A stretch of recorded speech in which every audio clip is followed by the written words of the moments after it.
tax season. And there's a lot of stuff going on over there. I know you're continue to modernize. You've got such a massive user population that you're dealing with.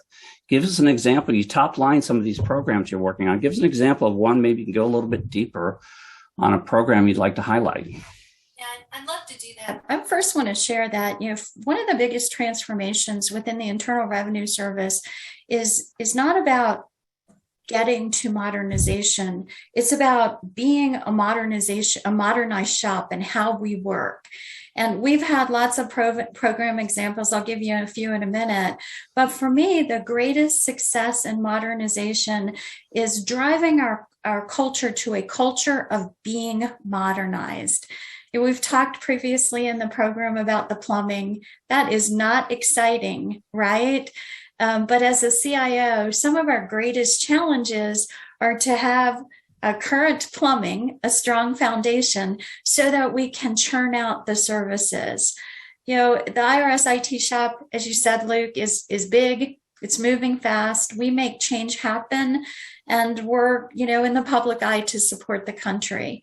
And talking to my CIO peers across government, so many of us share the feeling that the pandemic, again, has underscored the importance of modernization. We've made a lot of progress focusing on strong foundations. We focused on resiliency to ensure that our systems are available when our customers need them. We've improved our customer experience through our toll-free lines that I talked about before. We've become an agile shop and delivered new websites and new online services in less than 3 months, like we did last year with the Advanced Child Tax Credit, in a multilingual, online, and mobile fashion. There's such a misconception around information technology at the IRS being dated. You probably see the headlines about Kennedy's era technology. Like all big IT shops, we have legacy systems that we're maintaining, and where funding permits, we modernize them.